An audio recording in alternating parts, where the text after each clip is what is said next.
Welcome to Lit Happens, Unpacking Senior English. I'm Adriel. And I'm Belle. We're experienced English teachers dedicated to supporting both new and experienced educators in a world in which we are often time poor, to empower our students to excel in their English studies. If you're an English teacher, like us, navigating this curriculum, then this podcast is designed with you in mind. And our mission really is to break down the complexities by unpacking English nationally. Hello, everyone. Welcome back to another episode of Lit Happens with Belle and Adriel. How are you, Adriel? Good, thank you, Belle. Enjoying the holidays, the break? Yes. As we're recording this, guys, we're in the second week of school holidays, so everyone's having a little bit of R&R. I say a little bit because we know that, English teachers have a ton of marking, but also that you're also probably preparing your lessons or your sequence in preparation for your students' trial exams. And that's where we come in today, don't we, Adriel? That's right. We're all getting ready to sort of hit those trials in week 3, 4, 1, maybe 2, and kids are coming back. So it will definitely be exciting times ahead. 5, 6, who knows? Oh, yeah. Yeah, that's right. It's exciting for the Year 12 kids. And I know a lot of us will be probably looking at drafts as kids are setting them through, and we're ready for them to actually undertake these exams. So we'll be speaking a bit about section 1 today, are you? Yeah, absolutely. As Adriel just said, the focus of our episode for today is paper 1, section 1. So that's the unseen section, with the common module. And what we really want to cover today is like the makeup of that section of the paper. We will endeavour to do an episode on all the sections of the trial exams, right, Adriel? Yeah, that's correct. But for today, we want to focus on, in this episode, paper 1, section 1, the unseen section. We want to look at the makeup of it, take you through what's involved, what skills are being tested. And as always, we're going to support you guys with some exam strategies and teachings for your students and teaching strategies for yourselves. We're just going to do a really quick lit and quit before we get started. Our little quit for today, Adriel: intentionally disconnecting from work during school holidays. Lit or quit? Yeah, that's 100% lit here. I think it's very, very important that teachers do disconnect, or else you will have no break. We are not like any other profession where you do have like 3-4 weeks where, in a year where you can, have that intentional break. Because as we're just talking about right now, this break has been used to prep our kids now for the HSC trial examinations coming up. We're looking at drafts, or you're catching up on marking, or, just a whole heap of things, maybe prepping for the next term, building programs. As work is always abound, but it's important that everyone does take the time to intentionally quit, or have that intentional sort of, not quit, but that disconnect from work. Look, it like is one of those school break things. Quit? Yeah, Yeah, absolutely. that's right, I should say. Yeah. I agree. I agree with you. I think it is lit. I know that's easier said than done, because there's probably a lot of teachers going, yeah, I wish I could quit in the school holidays too and have a break. And I totally understand that. I know one strategy I was given when I was an early career teacher was either have a couple days in the week that's a non-schoolwork kind of day. And that's where, unfortunately, you might have to do some errands. Like we were just discussing, Adriel, before we started this app, all the teachers run around and do their errands that they can't get to on a school day. But even if you sort of maybe try and designate 1 week to, I'm going to be doing all my marking and my heavy stuff, and then the second week can be a little bit more slower, a little bit more relaxed, a little bit of prep here and there. Yeah, definitely. I think it's a great idea to intentionally disconnect at some point, at least, if you can't those entire 2 holidays, because we know a lot of us are working from home. But it is really good. It's healthy. It helps kind of prevent burnout, which I know a lot of teachers are suffering through right now, the circumstances of, the education system and teaching, staffing, all of that. It's important to make time for yourself. Yeah. Go for a walk, go to the beach, go for catch up with a few of your teacher mates. Actually, that's probably one of those big things. Don't talk about work whilst you're catching up with them. It's very hard not to, but yes, that's so true. Yeah, just important That's things. These are those important things. Yeah, that we've sort of picked up, and I've always said that intentional disconnect later on in life is very important in your teaching career to prevent that feeling burnt out, as you mentioned there, Bill. So definitely Yeah, lit for us, intentional disconnecting from work during the school holidays.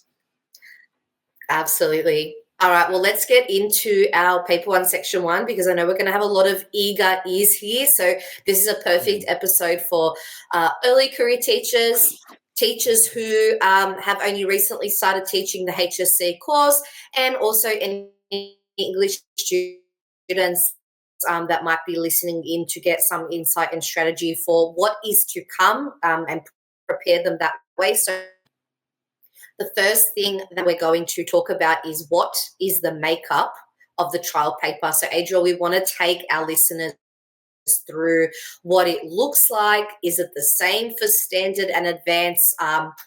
What marking might be available? Let's start there. What does it look like? Well, obviously, the trial paper there is a reflection of what the kids are going to experience in the HSC later on down the track in October, November sort of time period. So we are looking at 2 sections for paper 1, which is a 90-minute section, 45 minutes each section. Section 1, which we'll talk about a little bit in depth today, is 45 minutes of unseen texts. This is where students will receive around, 5, maybe 6 questions, sometimes up to 7. It could be, just depending on how Nessa is feeling. Recently, though, I think, you're looking at that 5 to 6 question range where students are given a whole series of questions which they will respond to in relation to a series of unseen texts. Then you have section 2 in paper 1, which is your text and human experiences essay. This will be the essay which they will complete in, again, that 45 minutes. I always say 45 minutes, which is a little bit longer than the paper 2 sections, but it's still roughly equates to about 2 minutes per mark. That's sort of what we work on in terms of our kids.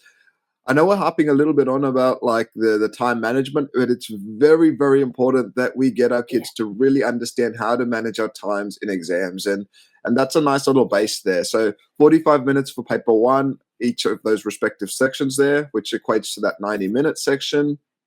And then you will go to paper 2, which then becomes your 3 sections, which is 120 minutes in total. Again, 2 minutes per mark. That means it's 40 minutes per section. So mod A and B will be their respective essays. And then in mod C, could be anything from your discursive, persuasive, informative, or imaginative piece of writing. But yeah, just coming back to paper 1, section 1, this is that first section in the HSC exam.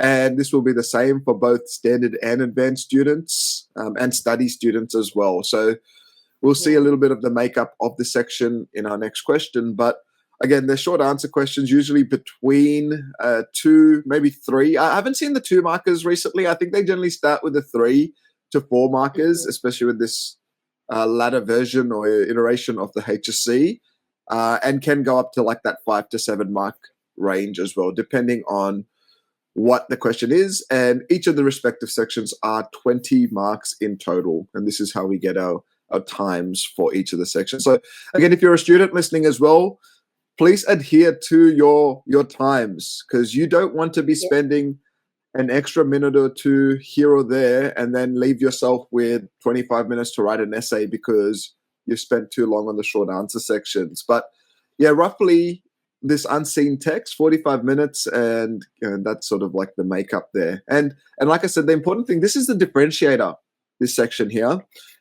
This is where you will have a series of questions that will cater to studies, standard and advanced.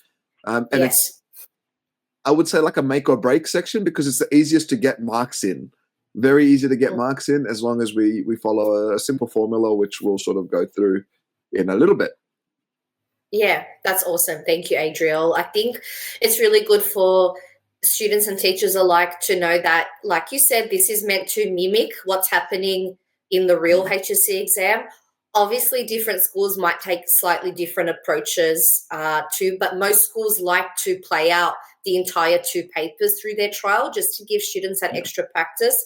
There are everyone does the same paper, and usually what Nessa does as well is there's a couple of questions common between standard and advanced. A couple of questions are different just for advanced, and then studies might have their own extra question or two. So like you said really well, it's meant to differentiate that way. It is an easy way to pick up marks if you're prepared and you've strategized, and hopefully we're going to take you through some tips here.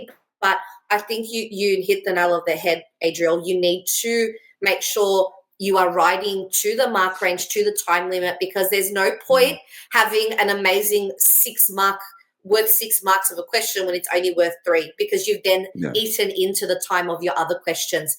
So it's very much something as teachers we need to be getting the students to practice this in tight conditions in some capacity in the classroom as well. All right. Yeah. All right, let's get into our next section now of our episode, which is question 2, unseen texts. What are they? What is their makeup? So often, Adriel, I say to my students, you're really being assessed on 2 things here in the unseen. 1, you're being assessed on your ability to be able to interpret and analyze unseen, unfamiliar texts in these exam conditions. But I think the part that sometimes my students forget, and the other equally important part, is you are examining those unfamiliar texts according to your common module rubric. Because I sort of see this mistake sometimes where students are just, doing an unseen analysis, and they've got some techniques and they've got some evidence, and that's quite good. But either 1, it's not really analyzing according to the question, and therefore 2, it's not really exemplifying the principles of the common module. So I really think it's important before teachers start getting students to, go through this practice section, is actually to go over their rubric, examine those key terms again, those key ideas, because we all know that any exam, the HSC exam, the trials, the questions all come from the rubrics, just like they do in your other modules. The same can be said for common module. What are your kind of points here that you often give to your students about the unseen section? Yeah, so this one's important. And again, I often, each year, depending on who your students are, you can encourage different strategies. Generally, I would actually encourage students to attempt section 1 second of the paper, which is quite interesting. My main reason is because a lot of them will go into the examination with an essay with quotes and stuff for section 2, which we'll come into in a little bit. But this section 1 is unseen text, which means they can read on the day the different text types, which will vary from your visual text to your poetry to your prose, so your short stories and so on and so forth. But I think the important thing for kids to understand here is not to get too bogged down in trying to read through every little part of these unseen texts, because like you were saying, they need to understand and interpret. Doesn't mean they need to sort of unpack the whole text. They only get given roughly, I think it's about 10 minutes reading time for this section. And during the reading time for these sections, what you're getting your students to really look at is look at the questions in particular. So what are the questions that you are, receiving on the day in this section, but then pointing out or noting out different sections of your respective stimulus booklet, which you'll receive, and understanding, okay, cool, when it comes to me responding to these questions, these are the parts that I'll look at. Often students will do really well with their visuals and the poetic sections, and the prose sections are where they will generally lose their marks, or those comparative sections, which is generally in those last questions.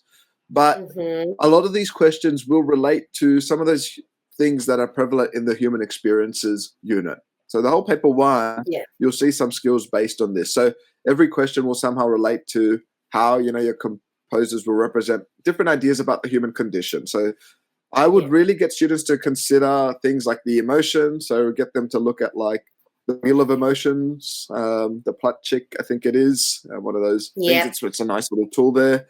Look at values in the text, because sometimes you'll be asked to look at those values as well. So textual values are very important.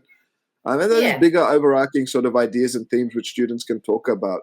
But this section is made up of 4 to 5 questions, I would say, maybe even 6 at times. The makeup of this is quite significant because it'll probably allow you to save time if you are a student or if you're teaching your students some strategies. Your question 1 will generally be a question that's accessible to everyone. This is your studies question, so it's geared towards your study students. Question 2 is your studies/standard question. So this is geared towards students who are in the studies and standard course. Then generally your question 3 will be your standard question, and you can sort of get the pattern here. Question 4, your standard/advanced question, and then the last question is generally your advanced question. And the reason we can sort of understand this is you'll see the verb change. So if you haven't listened to our episode on the different verbs, please go back, have a listen to that, and you'll understand why the verbs are very significant in sort of determining which questions relate to what level of English. But yeah, that's generally like that section. You'll have, let's work off of 5 questions. You can see that the first 3 students should be able to get full marks in, especially your studies, standard, and both those standard questions if your kids are in that advanced cohort, or even if they're a high achieving student in that standard sort of cohort. As they move into the questions 4 and 5, you'll generally have the mark range increase. Generally, I'm saying, but not that much, to be honest. Like last few papers for the HSCs, they've actually started, I think last year started with a 5 marker. So it's just important for us to consider this, that it's not necessarily nothing sort of set in stone. Yeah, that's right. And it won't build up chronologically. It's quite nice though. For example, last year, if we started off with a 5-mark question, that's an easy 5 marks which students can actually achieve. And it's quite significant for the students to really, really look at this. But going back to like the makeup again, make sure they are understanding the key verbs, the key words as well. These are texts which they're unseen, so they're not meant to know exactly what the texts are going to be. But as I've just mentioned, we know that there's going to be a visual text. It could be a poster, it could be a TV advertisement. They could have like an informative article. They could have a poem, which is generally a memoir. Memoir, an artwork, like a whole heap of variety of things. Prose extract, short stories, like there's a whole heap. So it's important that students are being tested, I guess, how to write and interpret critically. That's another important word there under those time conditions. But timing is very significant. That's generally the makeup of that section. No, that's good. And Adriel, what I really love, when we have these conversations and with other teachers, I'm really interested in your strategy of you actually say to you guys, maybe it's better for you to go to the essay. And I think that's really cool as a really different approach, and that might work for certain students. But I'm fascinated because I tend to say the opposite. I tend to say, I think it's good to use that reading time to look at those questions. But this is the good thing is like different teachers, different approaches, and their different strategies will work for different students. Some students might be like, I have strategy, I'm prepared, I'm ready, and they get straight into the first section. Other students might be a little bit freaked out and they go, you know what, I'm just going to focus on my essay first. When I get that out of the way, I'll move on. So I really love that. All right. Yeah. So I think now, So I think now what we should do is we'll get into the second half of our conversation, which I think will be the most beneficial. Let's do question 3 now and look at the skills. So why don't we talk about the different types of skills that are tested in our sections? And then don't fret, guys, because after this, we're going to finish off with our final question on strategy, suggestions, things like that. So in terms of skills being tested, Adriel, you already mentioned some great things is you're being asked to analyze. You need to look at the questions. You need to look at the key terms. The interesting thing that you brought up as well was all the different text types. And that in itself is a skill that students need to be able to master, that idea that they can jump between different text types and they understand that text type's form and how that text type might be using language and techniques to represent the human experience. Yeah. I think it's quite important here. The skills, again, there's a few skills actually, and I go back to this thing that I want to really emphasize is how well students are working under that time pressure. I think that's probably the most important thing to highlight first and foremost. You mentioned this earlier where it's like a student can spend, let's say they spend 10 minutes doing a 3-mark question. They've wasted 4 minutes on addressing a question which they can only get 3 marks for. Like, just don't do it. That's what we sort of want to speak about. But then when you get into like the section, like we said, the verbs are going to be significant here. So your first questions, which is probably going to be your studies / standard questions, will generally be that identify, maybe even an explain type question. So those verbs are very simple. Again, this is why we say to our students, it's easy to get the marks in these sections, because if you're identifying things, you're identifying whatever the question is asking you, and then you have a simple explanation if it's a 3 to 4 mark question with a little bit of, textual evidence or a technique. So the skills that we're looking for is to identify maybe a technique, and these could be things like your metaphor, your tone, your imagery, symbolism, structure. Like, make sure your kids have a list of these techniques before they go in, just a simple list of maybe 5 to 6 techniques which they can really apply to any of these unseen texts. Very, very important. But yeah, I guess one of those things that we're sort of looking at, what's being tested, is how well they can sort of address those elements there in that respective time frame. So yeah, we mentioned this before. It's like, well, what are we talking about? Well, human experiences. What are some of those things that relate to emotions, those values? Like, get your students to understand these things. So as a teacher, it's important for us to provide the students with reminders. What are your human experiences? What are the things that make up identity? What are those values? What is the terminology like paradoxes, anomalies, inconsistencies? Yes. Like making sure they have a firm understanding of all of that those because sometimes language. Because sometimes those words are in the question. Sometimes I will say something like examine the way that an anomaly on, I don't know, the experience of love is represented. And if your student doesn't remember their rubric, they're stuck. Yeah, no, exactly right. And yeah, like we were sort of mentioning, like it starts off with those identify questions, goes to explain. And then in your later questions, you're probably looking at more of like an analysis. So I haven't really seen too many evaluation type questions, but the analysis is important. And your last question can be a comparative, where they look at like comparing 2 different texts. So it's important for students to really, really get an understanding of each of these verbs. But we are getting them to look at, explaining how techniques work together with the textual evidence to create meaning. Like, what is the purpose behind each of these texts, and relating it back to answer that question. Yes. Yeah, linking it back to some of those big ideas there.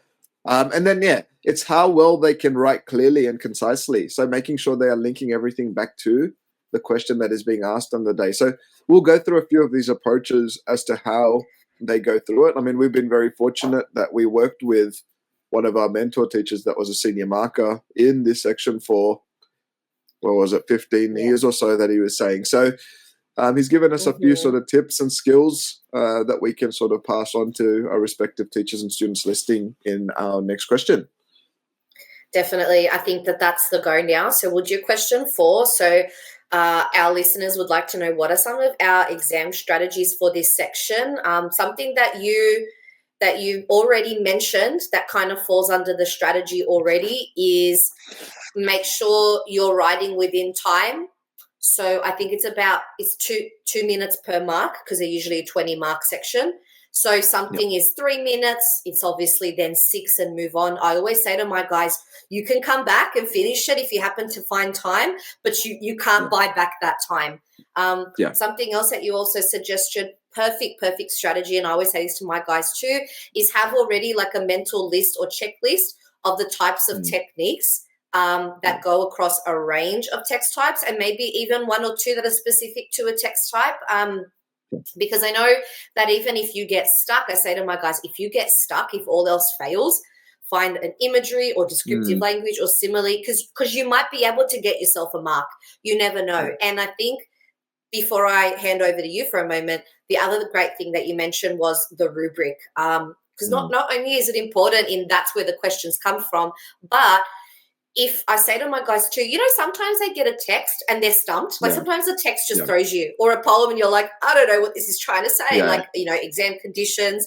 Yeah. And I say to my guys, well, if you get stuck like that, work through your rubric. Is there a particular human experience? Is it individual? Is it collective? What kind of human qualities or values might be represented? What behaviors or motivations? And then if you at least start to write according to the rubric, again, you might be able to pick up a mark or two, as opposed to kind of not writing anything at all, or writing kind of just blubber. You know what I mean? So, Yeah. well, what I know that, sorry. So you just mentioned as well how, we were very fortunate to be taught how to teach this section to students by a senior marker. Do you want to maybe run through those strategies? Because I'm sure teachers are just like chomping at the bit to hear this. Yeah, it's quite important, and like a lot of iterations of this. What I'm saying, like I'm sure you're already doing this in the classroom, but it's very simple. It is very simple. I think the first thing is making sure the students understand the question. So they are identifying the keywords. What is the question asking of me? So in the reading time, again, this is sort of what I mentioned before. They're having a mental note. What is this question asking of me? What am I looking for? What is it like trying to get me to address? Is it a human experience? Is it a condition? Is it a value? Is it something? So this is where those lists become very important, and practice will be very important for these sections for our students. But I heard this recently from in a PD course that we did, which was fantastic. But the presenter mentioned that you attack the question. So rather than just restating the words in the question, which I think it's funny. You will obviously have elements of restating parts of the question if you are looking at the key words, but you are giving a position on the question. So this is where it's important to understand what the question is asking you. So if it's asking you about how a certain feeling or emotion has been reflected in the specific text that you're looking at, well, you're not just going to say this text reflects an emotion. You're going to be specific with what type of emotion. And this is what it means by attacking the question. So what are you addressing? You are telling your marker that this is what my little response is going to be about. And it was a nice little term, to attack the question. So you will still have elements of the language of the question, but you're not just restating, changing the first word of the question and then using that as your first sentence. It's like a mini topic sentence. It's a mini thesis statement in a way that you're developing for that first part of the question. Then you move into the second part, and this is what our marker always said. Your techniques and your evidence are central to your marks. This is what gets you your marks. But it's not just identifying a technique. Unless the question just asks you to identify a technique, which is a 1 marker, then you might get your 1 mark. But as I've mentioned, the last few HSC papers, they've generally been 3 to 4 marks for the first question. So that means you will need to have techniques and some form of explanation, especially for question number 1 here. Now, when you're looking at this process, it's not just a technique that you're identifying, like I mentioned, but you're looking at this sort of process where it might be something like a T. So again, this presenter mentioned this to us, which was like TEE, which is your technique, your evidence, and your explanation. So you've got your point at the beginning. So it's like a little pill paragraph where you've attacked the question, you've presented a point of view, and now you're going through each of those respective T processes. I would even change it if you want to remember it as a cup of tea, TEA, which is technique, evidence, and analysis. Or if you want to keep it as TEE, like a golf tee, technique, evidence, evaluation, whatever works for you. But I would say that you need to have at least 2 of these processes in your response. So at least a minimum of 2 techniques with evidence, with explanations or analysis or evaluations. And the only way students get better at doing this is by practice. So those key quotes are not just blocks or chunks of text. They are relative to whatever your attack is. So they are there to support what your attack is in terms of this is what my focus is in responding to this respective question. So if it's to do with the emotion of, I remember 2019 was something to do with I think it was feelings or emotions win that poem, boomerangs, or something to do I with remember boomerangs. that. I said, never forget my kids' reaction after that. They're like, oh, anyway. And it wasn't a hard question, but again, in the moment, students can get stumped. And all the question was asking you about like some form of evocative emotion, I think it was, to do with the poem of boomerangs. Yeah, it was something to do with like the spiritual kind of aspects and stuff of that that's poem. right. Lovely poem. I mean, but if you read the Marcus notes, a lot of those Marcus notes were speaking about, you know, even things like the thunderstorm itself in that poem, and how it might reflect, like you said, maybe a spiritual sort of moment where they have this evocative or emotional connection with land or country or whatever it might be. Yeah. These are those elements that we're sort of attacking. Like we say, we have a focus for our attack. And that means then when they go through the techniques, you could look at metaphor, symbolism, onomatopoeia. There are a whole heap of different techniques here that students could respond to. Now, if they mention two of those techniques with maybe a word or two as evidence, or maybe a few phrases with the respective evaluation analysis, you're getting your 3 marks, your 4 marks.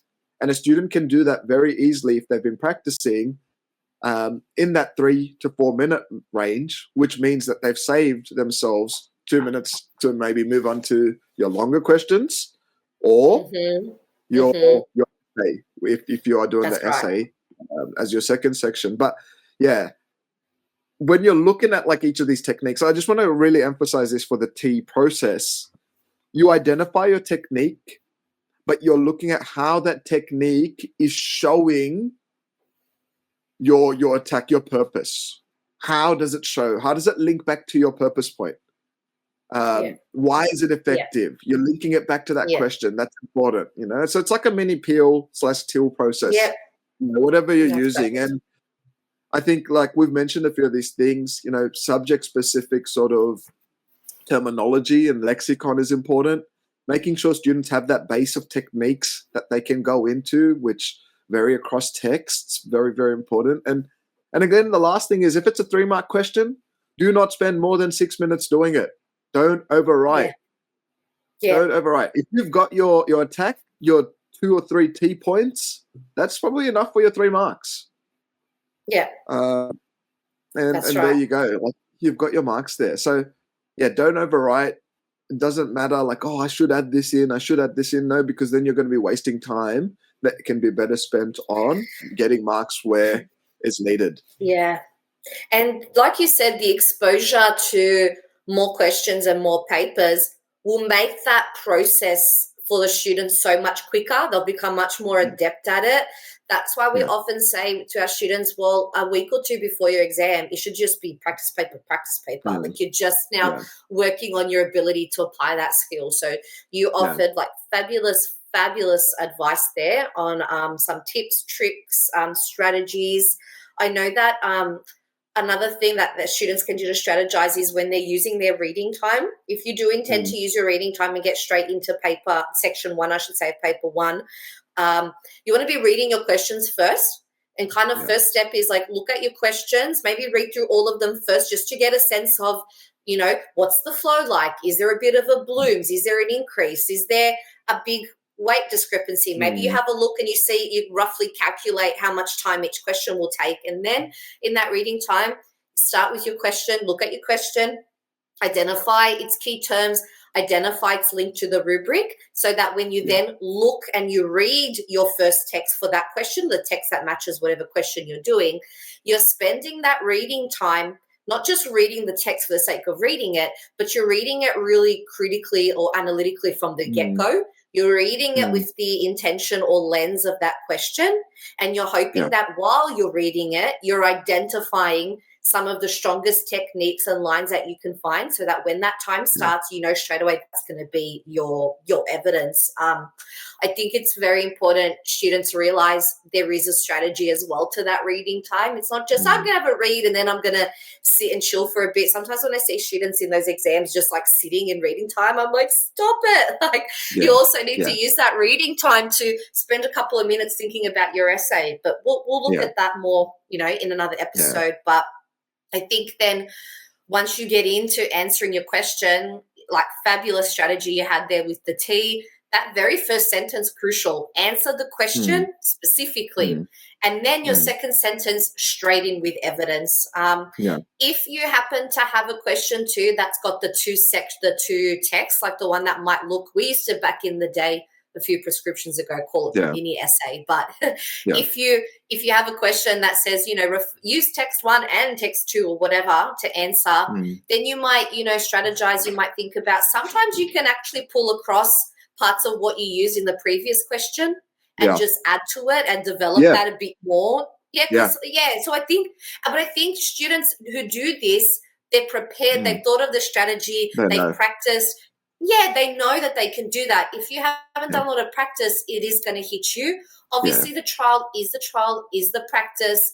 It's meant to be where you look at these skills, you try and apply them and you reflect, but certainly there's a lot that can be done. And the other thing that I say as well is I feel like these last few years, the students are quite lucky in that they've actually got lines that indicate roughly how much they should be writing. How long? Yeah. Like, you should be filling it out.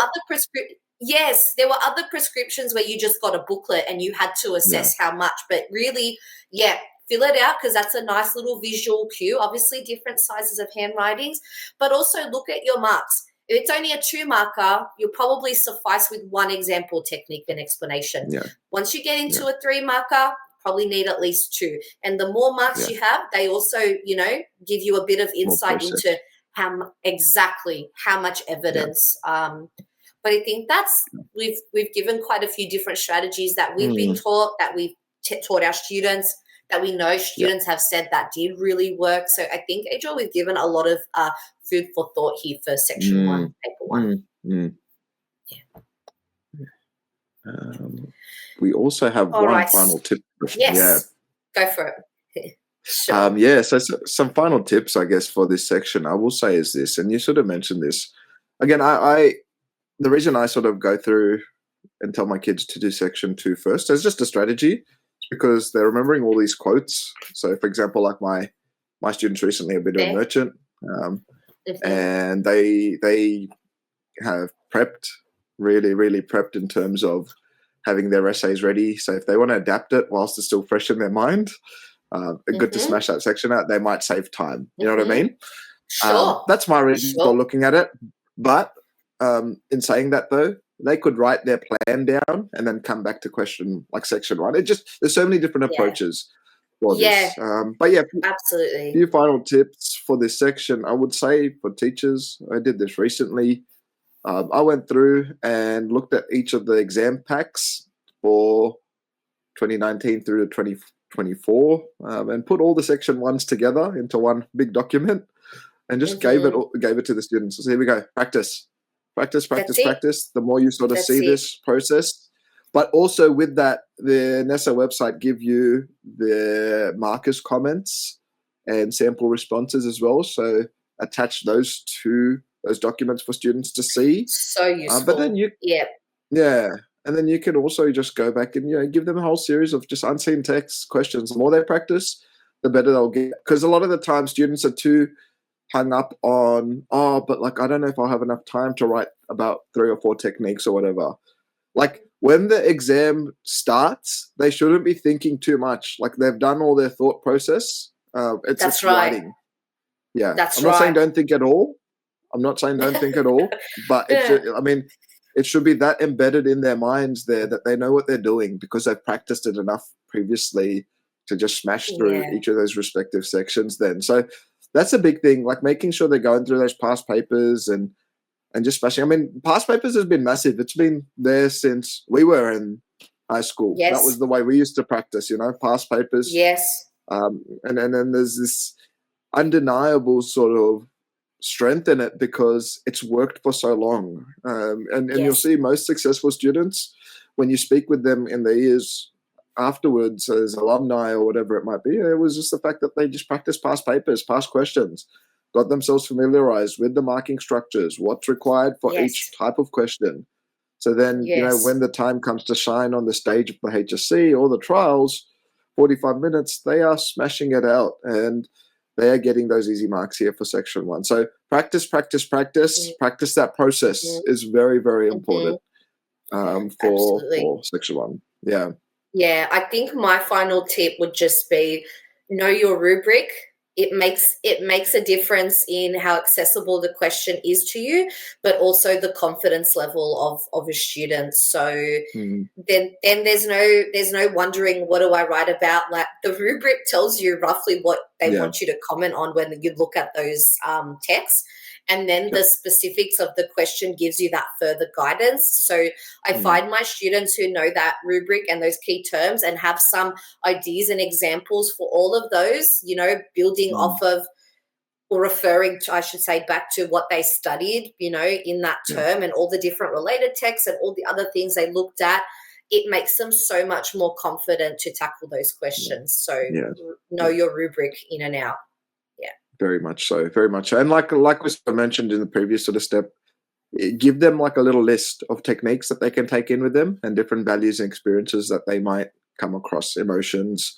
Um, I think that's probably, if you're teachers out there, that's a nice little thing to have for your students. So when they are practicing, they've got that list with them.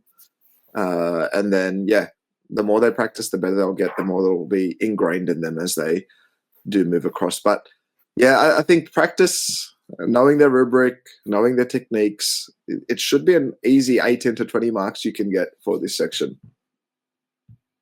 Yeah. No, that's absolutely right. Okay, Adriel, I think we have covered quite a bit there in terms of Yeah. paper 1, section 1, and we thank you guys for listening, and we want you to know to stay tuned because after this, our next episode will be paper 1, section 2 with the common module essay, and we're looking to do a bit of a series here on each section in the trial, bit of strategy, bit of support for you guys as teachers, and something that students can also listen to. You might even like to look, we post, if you're listening to us via Spotify and those audio platforms, we do also post our episodes up on YouTube. So we have a Lit Happens YouTube channel. You might like to just put that on in a lesson or project a moment of it or a couple of minutes, whatever could be useful. Use it as a flipped learning perhaps opportunity as well. Yeah. We're just definitely trying to provide some avenues of support for you guys. And we hope you're enjoying what we're doing and how we're trying to support you, and we'd love your support back too. So continue to engage with us on socials, continue to like, subscribe. We really appreciate you.